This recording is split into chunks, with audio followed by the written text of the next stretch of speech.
This channel does not promote any violent, harmful, or illegal activities. All content provided by this channel is meant for an educational purpose only. Top quality और consistent performance के लिए सिर्फ silver pump नाम याद रखना। বিহারে voter তালিকায় সংশোধন প্রক্রিয়া নিয়ে সরব বিরোধীরা। উত্তপ্ত হয়েছে সংসদও। এবার ভোটার তালিকা সংশোধনী প্রক্রিয়া নিয়ে লোকসভায় আলোচনা চেয়ে অধ্যক্ষ ওম বিড়লাকে চিঠি লিখলেন ইন্ডি জোটের সাংসদরা।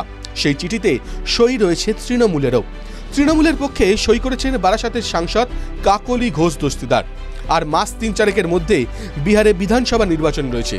তার আগে সেই রাজ্যে ভোটার তালিকা সংশোধনের প্রক্রিয়া নিয়ে রাজনৈতিক চাপানুতোর শুরু হয়েছে। বিহারে স্পেশাল ইন্টেন্সিভ রিভিশনের পর খসড়া ভোটার তালিকায় ৬১ লক্ষের নাম বাদ পড়েছে বলে জানা গিয়েছে। বিরোধীরা এই নিয়ে প্রশ্ন তুলেছে। সার নিয়ে সংসদেও সরব হয়েছে বিরোধীরা। আবার বাংলায় নির্বাচন কমিশন ভোটার তালিকা সংশোধনের কাজ শুরু করার কথা ঘোষণা না করলেও আসরে নেমেছে শাসক দল তৃণমূল। কোনো যোগ্য ভোটারের নাম বাদ গেলে তারা রাস্তায় নামবে বলে ইতিমধ্যেই ঘাসফুল শিবির হুঁশিয়ারি দিয়েছে। এই পরিস্থিতিতে ভোটার তালিকা সংশোধন নিয়ে আলোচনা চেয়ে লোকসভায় অধ্যক্ষ ওম বিড়লাকে চিঠি দিলেন ইন্ডি জোটের সাংসদরা। চিঠিতে বিহারের ভোটার তালিকা সংশোধন প্রক্রিয়া নিয়ে উদ্বেগ প্রকাশ করা হয়েছে। চিঠিতে বিরোধী সাংসদরা বলেন, ভোটের কয়েক মাস আগে এমনভাবে ভোটার তালিকা সংশোধনের কোনো নজির নেই। নির্বাচন কমিশন আবার ইঙ্গিত দিয়েছে দেশ জুড়ে এমন ভোটার তালিকায় সংশোধনের কাজ হবে। ভোটার তালিকা সংশোধনের কাজে স্বচ্ছতা এই সময়কে বেছে নেওয়া নিয়ে সংসদের দৃষ্টি আকর্ষণ করেন ইন্ডি জোটের সাংসদরা।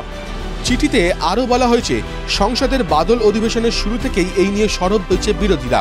এমনকি গত ২০ জুলাই সর্বদলীয় বৈঠকেও বিষয়টি তোলা হয়েছিল। কেন্দ্র জানিয়েছে বাদল অধিবেশনে তারা সব ইস্যুতে আলোচনা করতে প্রস্তুত। তারপরও ভোটার তালিকা সংশোধন ইস্যু নিয়ে সংসদে আলোচনার জন্য কোনো সময় এখনো বরাদ্দ করা হয়নি।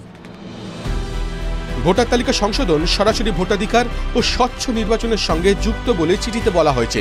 তাই দেরি না করে দ্রুত বিশেষ আলোচনার জন্য আবেদন জানান ইন্ডি জোটের সাংসদরা। এদিন সংসদের বাইরে স্যারের বিরোধিতা করে বিক্ষোভ দেখান বিরোধী সাংসদরাও।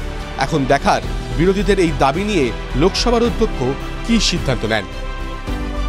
TV9 Bangla digital.